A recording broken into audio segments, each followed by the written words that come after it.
So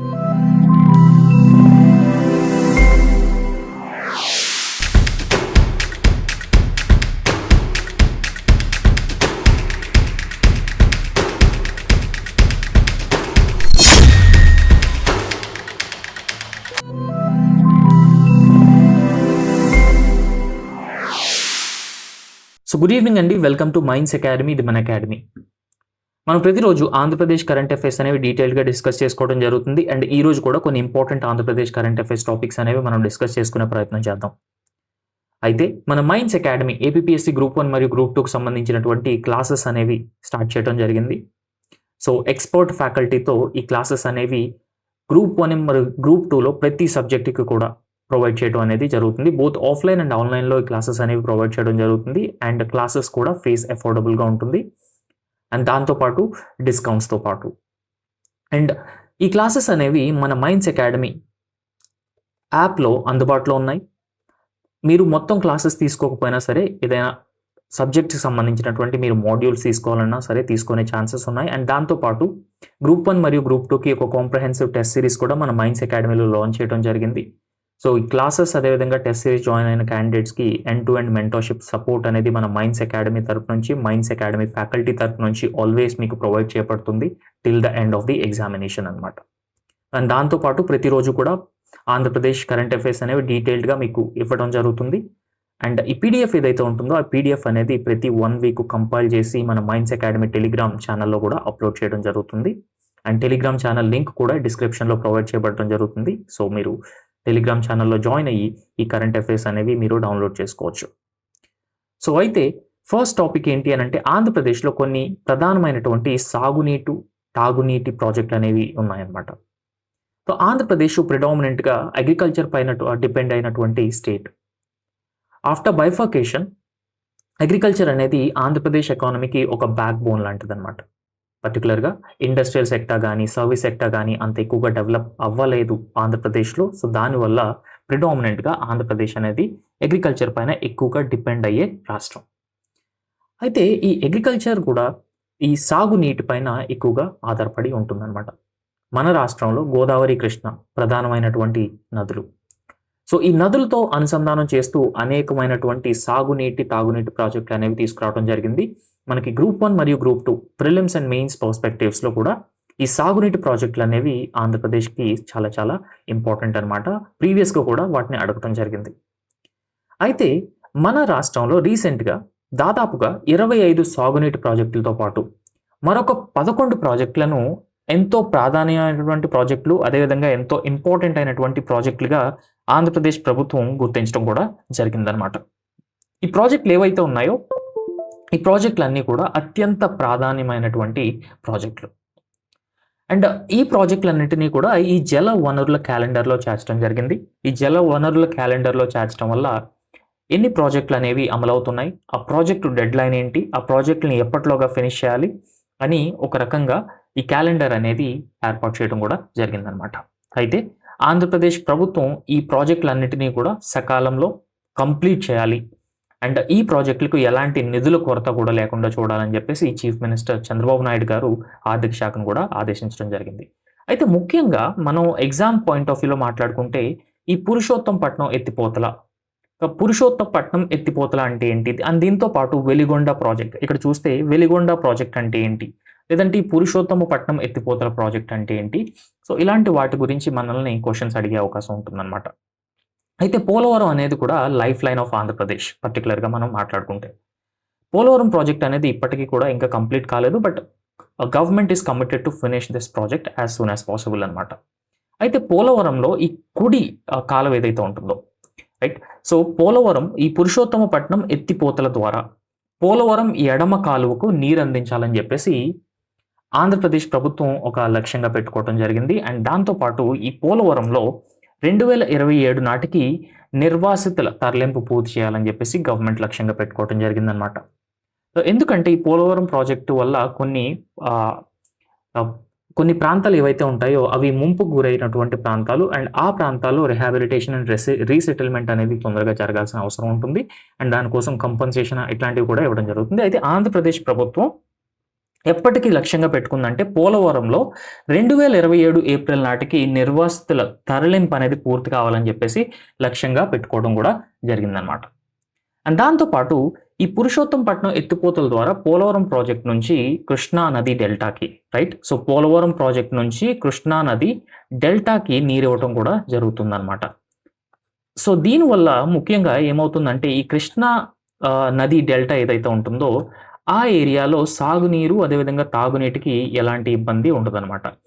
మనకి rainfall వచ్చినప్పుడు ఈ ఎక్సెస్ వాటర్ ఏదైతే ఉంటుందో లేదంటే సర్ప్లస్ వాటర్ ఏదైతే ఉంటుందో ఆ సర్ప్లస్ వాటర్ అనేది వేస్ట్ఫుల్ వాటర్ ఫ్లోస్గా సముద్రంలోకి వెళ్లకుండా ఆ సర్ప్లస్ వాటర్ అనేది ఇట్లాంటి పురుషోత్తంపట్నం ఎత్తిపోతల లాంటి కాలువల ద్వారా కృష్ణానది డెల్టాలోకి తరలించడం అండ్ దాని ద్వారా సాగునీరు తాగునీరు అందించడం ఈ కృష్ణానది పరివాహక ప్రాంతంలో అనేది ఈ పురుషోత్తంపట్నం ఎత్తిపోతల యొక్క ముఖ్యమైన లక్ష్యం అనమాట. అండ్ దాంతోపాటు ఈ వెలుగొండ ప్రాజెక్ట్ అనేది కూడా ఆంధ్రప్రదేశ్ ప్రభుత్వం అత్యధిక ప్రాధాన్యత ఇచ్చినటువంటి ప్రాజెక్టు. ఈ వెలుగొండ ప్రాజెక్టులో భాగంగా ఈ కృష్ణా నదిలో ఉన్నటువంటి నీటిని తీసి ఈ రాయలసీమ ప్రాంతానికి పంపించే అవకాశం కూడా ఉంటుందన్నమాట. సో ఈ వెలుగొండ ప్రాజెక్టుకు అత్యంత ప్రాధాన్యతనిచ్చి ఆగస్టు నాటికి నీరందించేలా పూర్తి చేయాలని చెప్పేసి ప్రభుత్వం లక్ష్యంగా పెట్టుకోవడం జరిగింది. అండ్ పునరావాస పనులను కూడా వెంటనే పూర్తి చేయాలని లక్ష్యంగా పెట్టుకోవడం జరిగింది. అండ్ దాంతోపాటు ఈ పోలవరం నల్లమల్ల సాగర్ అండ్ దాంతో పాటుగా గోదావరి కావేరి నదులు అనేవి అనుసంధానం చేయాలి. అండ్ ఈ నదులు అనుసంధానం చేయడానికి సెంట్రల్ గవర్నమెంట్ అప్రూవల్ అనేది అంటే సెంట్రల్ గవర్నమెంట్ నుంచి కూడా సపోర్ట్ అనేది అవసరం అవుతుందన్నమాట.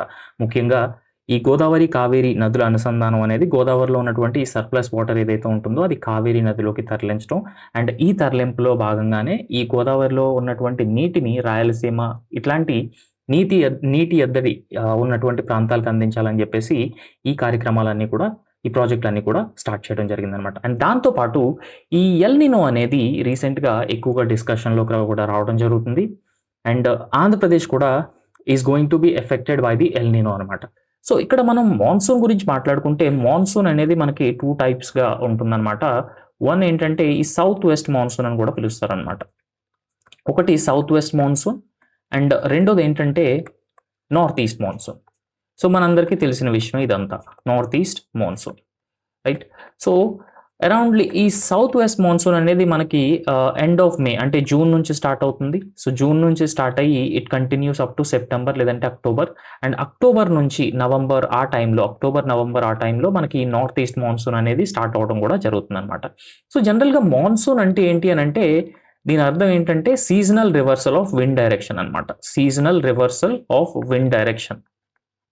సో దీన్నే reversal of wind direction. So దీన్నే మాన్సూన్ అని పిలుస్తారనమాట, రైట్. సో దీనిలో భాగంగా ముఖ్యంగా మనం స్పెసిఫిక్గా మాట్లాడుకుంటే ఈ సౌత్ వెస్ట్ మాన్సూన్ టైంలో విండ్స్ అనేవి ఓవరాల్గా 70% ఆఫ్ ద రెయిన్ఫాల్ అనేది సౌత్ వెస్ట్ మాన్సూన్లోనే అండ్ రిమైనింగ్ 30% అనేది ఈ నార్త్ ఈస్ట్ మాన్సూన్లో. So most of the rainfall అనేది వర్షపాతం అనేది మొత్తం భారతదేశంలో ఈ 70% ఈ సౌత్ వెస్ట్ మాన్సూన్ ద్వారానే వస్తుందన్నమాట. అయితే ఈ ఎల్ నినో అంటే ఏంటంటే ఇక్కడ సౌత్లో మనకి ఇండియన్ ఓషన్ ఉంది అండ్ ఇండియన్ ఓషన్కి ఈస్ట్లో మేజర్ సీస్ గురించి మాట్లాడుకుంటే పసిఫిక్ ఓషన్ అనేది కూడా ఉండటం జరిగిందనమాట. సో పసిఫిక్ ఓషన్ కూడా ఉందన్నమాట. సో జనరల్గా మాన్సూన్కి మెయిన్ రీజన్ ఏంటి అని అంటే ఈ differential heating of sea and Indian subcontinent అనమాట. సో ఈ డిఫరెన్షియల్ హీటింగ్ ఏదైతే ఉంటుందో ఆ డిఫరెన్షియల్ హీటింగ్ అనేది responsible for the monsoon winds అనమాట, రైట్. సో ఈ డిఫరెన్షియల్ హీటింగ్ అంటే జనరల్గా ఏంటంటే ఈ ఇండియన్ సబ్ కాంటినెంట్ పైన హై టెంపరేచర్స్ ఉంటాయి. సో హై టెంపరేచర్స్ అంటే ఫర్ ఎగ్జాంపుల్ మనకి ఈ ఏప్రిల్ కానీ మే కానీ సో ఆ టైంలో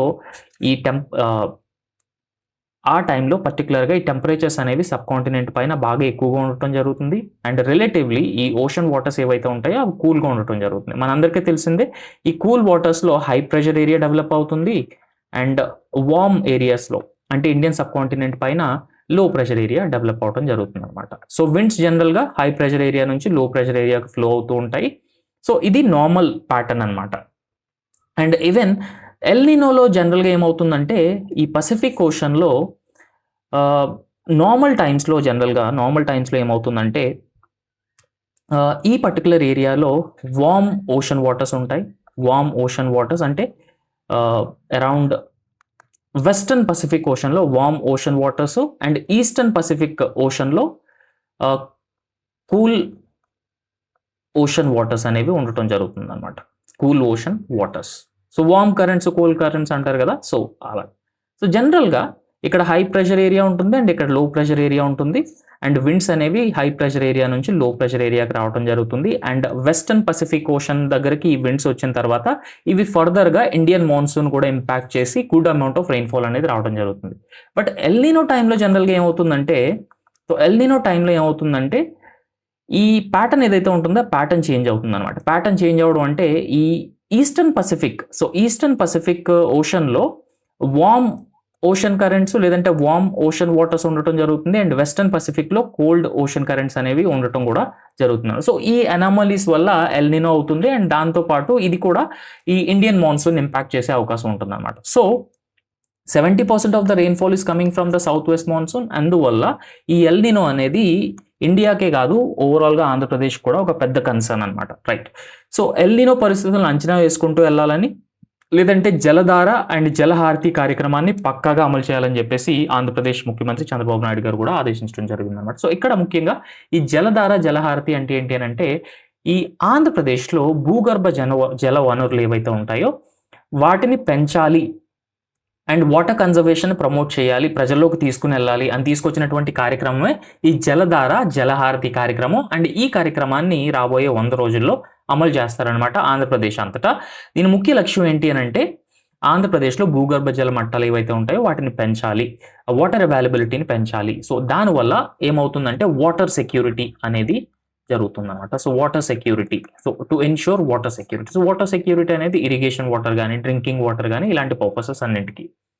అయితే మనం ఇప్పుడే మాట్లాడుకున్నాం, అంటే దాదాపుగా 11 కొత్త ప్రాజెక్టులని, 11 ప్రాజెక్టులు ఏవైతే ఉన్నాయో ఆ ప్రాజెక్టులను కూడా ప్రాధాన్యత ప్రాజెక్టు లాగా ఆంధ్రప్రదేశ్ ప్రభుత్వం అనేది రికగ్నైజ్ చేయడం జరిగిందనమాట.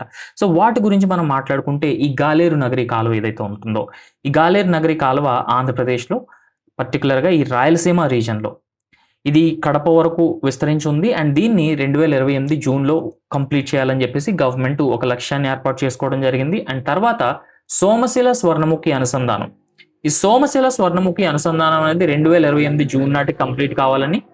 అండ్ శ్రీశైలం కుడిగట్టు కాలువ, సో ఇది కూడా 2028 జూన్ నాటికి. అంటే ఈ 3 ప్రాజెక్టులు ఏవైతే ఉన్నాయో ఈ 3 ప్రాజెక్టులు కూడా దాదాపుగా మనకి జూన్ 2028 నాటికి కంప్లీట్ చేసేయాలని చెప్పేసి ఆంధ్రప్రదేశ్ ప్రభుత్వం లక్ష్యంగా పెట్టుకోవడం జరిగింది. అండ్ దాంతోపాటు ఈ తారక రామ తీర్థసాగర్ ఏదైతే ఉందో ఇది నార్థన్ పార్ట్ ఆఫ్ ఆంధ్ర అనమాట. అంటే విజయనగరం, శ్రీకాకుళం ఆ ప్రాంతంలో ఇది కూడా 2027 డిసెంబర్ నాటికి ఫినిష్ చేయాలి. అండ్ ఇది కూడా ఈ లోకల్ ఏరియాస్లో పాండ్స్ కానీ, లేక్స్ కానీ ఏవైతే ఉంటాయో వాటన్నిటి నుంచి కూడా ఈ జల వనరులను సేకరించడం, లేదంటే భూగర్భ జలాలను పెంచడం అండ్ దాని ద్వారా సాగునీరు, తాగునీరు అందించడం, ఇట్లాంటి లక్ష్యాలని పెట్టుకుని ఈ తారక రామ తీర్థసాగర్ అనేది నార్థన్ పార్ట్ ఆఫ్ ఆంధ్రాలో లాంచ్ చేయడం జరిగిందనమాట. అండ్ దాంతోపాటు ఈ మహేంద్ర తనయ అనే ప్రాజెక్ట్ను 2027 జూలై నాటి కంప్లీట్ చేయాలని లక్ష్యంగా పెట్టుకుంది ఆంధ్రప్రదేశ్ ప్రభుత్వం. అండ్ గజపతి నగరం బ్రాంచ్ కాలువని 2027 జూలై, గాలేరు నగరి కాలువ ఏదైతే ఉంటుందో కోడూరు వరకు ఇది 2028 డిసెంబర్లోకి ఫినిష్ చేయాలని లక్ష్యంగా పెట్టుకోవటం. And Koduru Balaji Sagar 2028 December, Godavari delta ఆధునీకరణ 2028 జూన్ వరకు కంప్లీట్ చేయాలని, పెన్నా సర్వేపల్లి నెల్లూరు జిల్లాలో ఉన్నటువంటిది 26 డిసెంబర్కి ఫినిష్ చేయాలని చెప్పేసి. అండ్ దాంతోపాటు వరికపూడి శల దీన్ని కూడా డిసెంబర్ 28 నాటికి ఫినిష్ చేయాలని చెప్పేసి, కంప్లీట్ చేయాలని చెప్పేసి ఆంధ్రప్రదేశ్ ప్రభుత్వం లక్ష్యంగా పెట్టుకోవడం జరిగిందనమాట. మనకి ఎగ్జామ్ పాయింట్ ఆఫ్ వ్యూలో ఇవి చాలా చాలా ఇంపార్టెంట్. ఎందుకంటే మనకి పర్టికులర్గా ఈ ప్రాజెక్టులు అనేవి ఏ జిల్లాల్లో ఉన్నాయి, లేదంటే ఈ ప్రాజెక్టులు అనేవి ఎప్పట్లోగా కంప్లీట్ చేయాలని చెప్పేసి ఆంధ్రప్రదేశ్ ప్రభుత్వం లక్ష్యంగా పెట్టుకుంది. ఎందుకంటే ఈ 11 కూడా ప్రాధాన్య ప్రాజెక్టులు అనమాట. సో అందు గురించి దీన్ని మీరు నోట్స్ చేసుకోవచ్చు, గుర్తుపెట్టుకోవటం ఇది చాలా చాలా ఇంపార్టెంట్ మనకి ఎగ్జామ్ పర్స్పెక్టివ్లో. సో నెక్స్ట్ టాపిక్ ఏంటి అని అంటే, రీసెంట్గా నీతి ఆయోగ్ అనేది ఎక్స్పోర్ట్ ప్రిపేర్డ్నెస్ ఇండెక్స్ అనేది రిలీజ్ చేయడం జరిగిందనమాట. ఈ ఎక్స్పోర్ట్ ప్రిపేర్డ్నెస్ ఇండెక్స్ అనేది ఎవరు రిలీజ్ చేస్తారు అంటే నీతి ఆయోగ్ రిలీజ్ చేస్తుంది. అండ్ ఎక్స్పోర్ట్ ప్రిపేర్డ్నెస్ ఇండెక్స్లో ఇండియాలో ఉన్నటువంటి రాష్ట్రాలు ఏవైతే ఉన్నాయో ఆ రాష్ట్రాలన్నిటికీ కూడా ఈ ఎక్స్పోర్ట్ ప్రిపేర్డ్నెస్ని బేస్ చేసుకుని ర్యాంకులు అనేవి కూడా కేటాయించడం జరుగుతుందన్నమాట. అండ్ ఈ ఎక్స్పోర్ట్ ప్రిపేర్డ్నెస్ ఇండెక్స్లో ఆంధ్రప్రదేశ్ రీసెంట్గా 5th ర్యాంక్ అనేది సాధించడం జరిగిందనమాట. 5th ర్యాంక్ సాధించడం జరిగింది. రైట్. సో నీతి ఆయోగ్ ప్రకటించినటువంటి ఈ ఎక్స్పోర్ట్ ప్రిపేర్డ్నెస్ ఇండెక్స్ అంటే ఏ రాష్ట్రంలో ఈ ఎక్స్పోర్ట్స్ చేయడానికి అనువైన కండిషన్స్ ఉన్నాయి, సో అండ్ ఏ స్టేటు ఎక్కువగా ఎక్స్పోర్ట్స్ చేస్తుంది, ఇవన్నిటిని కూడా పరిగణలోకి తీసుకొని నీతి ఆయోగ్ అనేది ఈ ఎక్స్పోర్ట్ ప్రిపేర్డ్నెస్ ఇండెక్స్ అనేది ప్రిపేర్ చేయడం జరుగుతుంది. అండ్ దానిలో కూడా large states and small states అనే 2 కేటగిరీస్ ఉన్నాయన్నమాట. అండ్ ఈ లార్జ్ స్టేట్స్ కేటగిరీలో ఆంధ్రప్రదేశ్ జాతీయ స్థాయిలో 5th ర్యాంక్ అనేది సాధించడం జరిగింది. Very very important. అయితే 5th ర్యాంక్ సాధించింది ఆంధ్రప్రదేశ్ యొక్క స్కోర్ ఎంత ఈ ఎక్స్పోర్ట్ ప్రిపేర్డ్నెస్ ఇండెక్స్లో అంటే 60.65 అవుట్ ఆఫ్ 100 అనమాట. ఇది Andhra Pradesh score and it is one of the best score. అందువల్ల ఆంధ్రప్రదేశ్కి ఈ ఎక్స్పోర్ట్ ప్రిపేర్డ్నెస్ ఇండెక్స్లో 5th ర్యాంక్ అనేది కూడా రావడం జరిగిందనమాట. రైట్. సో ఇప్పుడు మనం ఆంధ్రప్రదేశ్ ఎగుమతుల గురించి అంటే ఎక్స్పోర్ట్స్ గురించి కనుక మాట్లాడుకుంటే రాష్ట్రంలో దాదాపుగా ఎక్స్పోర్ట్స్ విలువ ఎంతంటే 1.65 లక్షల కోట్లు అనమాట. 1.65 లక్షల కోట్లు ఎగుమతులు అనేవి చేయడం జరిగింది as per export preparedness index of నీతి ఆయోగ్ అనమాట. అయితే ఆంధ్రప్రదేశ్ ఎక్స్పోర్ట్స్ మెయిన్గా ఏ కంట్రీస్కి చేస్తుంది అనే విషయాన్ని చూస్తే యునైటెడ్ అరబ్ ఎమిరేట్స్ ఫస్ట్ ప్లేస్లో, తర్వాత China, Singapore, Indonesia, Saudi Arabia. So ఇవి ఆంధ్రప్రదేశ్కి ప్రధాన గమ్యస్థానాలుగా ఉండటం జరిగింది ఈ ఎక్స్పోర్ట్స్ విషయంలో. అండ్ టోటల్ ఎక్స్పోర్ట్స్ వచ్చేసరికి 1.65 lakh crore అనమాట. ఇప్పుడు రంగాల వారీగా చూసుకుంటే ఏ రంగం నుంచి ఆంధ్రప్రదేశ్ ఎక్కువగా ఎక్స్పోర్ట్స్ చేస్తుంది అనే విషయాన్ని కనుక మనం ఒకసారి చూసుకుంటే ఈ సముద్ర ఉత్పత్తులు లేదంటే మెరైన్ ఎగుమతులు అంటే ష్రింప్ ఎగుమతులు ఏవైతే ఉంటాయో లేదంటే ఆక్వాకల్చర్ ఎగుమతులు ఏవైతే ఉంటాయో ఆ ఎగుమతుల్లో ఆంధ్రప్రదేశ్ దేశంలోనే మొదటి స్థానంలో నిలబడడం జరిగిందనమాట. దేశంలోనే ఆంధ్రప్రదేశ్ మొదటి స్థానంలో ఈ మెరైన్ ఉత్పత్తుల ఎగుమతుల్లో నిలిచిందనమాట. ఎందుకంటే దేశం మొత్తం మీద మెరైన్ ఎగుమతుల్లో ఆంధ్రప్రదేశ్ నుంచి దాదాపుగా 60% వాటా. సో వెరీ వెరీ ఇంపార్టెంట్, 60% వాటా ఆంధ్రప్రదేశ్ నుంచే. అండ్ అందువల్ల ఆంధ్రప్రదేశ్ ఈ మెరైన్ ఆక్వాకల్చర్ ఎక్స్పోర్ట్స్లో ఫస్ట్ ప్లేస్లో అనేది నిలబడటం జరిగిందనమాట. అండ్ దాంతోపాటు ఆంధ్రప్రదేశ్ కూడా ఈ ఫార్మాస్యూటికల్ ఎగుమతి చేసే టాప్ 5 రాష్ట్రాల్లో వన్ ఆఫ్ ద స్టేట్గా కూడా నిలబడటం జరిగిందనమాట. రైట్. సో ఇలాగా export preparedness ఇండెక్స్లో Andhra Pradesh performed very good in pharmaceutical export and దాంతోపాటు ఆక్వాకల్చర్ ఫిషరీస్ ఎక్స్పోర్ట్స్లో కూడా ష్రింప్ ఎక్స్పోర్ట్ ఏదైతే ఉంటుందో దానిలో కూడా. అయితే ముఖ్యంగా కీ స్ట్రెంగ్త్ గురించి మాట్లాడుకుంటే మనకి ఆంధ్రప్రదేశ్లో ఎగుమతికి సంబంధించినటువంటి మౌలిక సదుపాయాలు అన్నీ కూడా ఉండటం, దాంతోపాటు ఈ పోర్ట్ ఆధారిత అభివృద్ధి అనేది జరగటం, పర్టికులర్గా మనకి విశాఖపట్నం పోర్ట్ ఏదైతే ఉంటుందో దాన్ని, అండ్ ఆంధ్రప్రదేశ్లో ఈ ఆక్వాకల్చర్ లాంటివి ప్రమోట్ చేయటం, అండ్ ఈవెన్ చాలా పారిశ్రామిక కారిడార్లు కూడా ఆంధ్రప్రదేశ్లో ఉండటం, అవి మ్యానుఫ్యాక్చరింగ్ని ప్రమోట్ చేయడం, ఇట్లాంటివన్నీ కూడా ఆంధ్రప్రదేశ్ యొక్క కీ స్ట్రెంగ్స్ అనమాట. ఈ ఎక్స్పోర్ట్ ప్రిపేర్డ్నెస్ ఇండెక్స్లో ఆంధ్రప్రదేశ్కి 5th ర్యాంకు సాధించి పెట్టడంలో. రైట్. ఇప్పుడు ఈ లార్జ్ స్టేట్స్ ఏవైతే ఉన్నాయో ఈ లార్జ్ స్టేట్స్లో టాప్ ర్యాంక్ స్టేట్స్ గురించి మనం మాట్లాడుకుంటే మహారాష్ట్ర టాప్ స్టేట్ అనమాట. ఓవరాల్ స్కోర్ వచ్చేసరికి 68.01 తోటి. అండ్ తర్వాత తమిళనాడు 64.41 తోటి, అండ్ గుజరాత్ 64.202 థర్డ్ ప్లేస్లో ఉంది. అండ్ ఉత్తరప్రదేశ్ 62.09తో దాదాపుగా 4th ప్లేస్లో ఉండటం జరిగింది. అండ్ ఆంధ్రప్రదేశ్ 5th ప్లేస్లో 60.65 స్కోర్తో అవుట్ ఆఫ్ 100 5th ప్లేస్లో. So these are top 5 states ఈ export preparedness index released by NITI Aayog అనమాట. సో దట్స్ ఆల్ అండి, and thank you so much.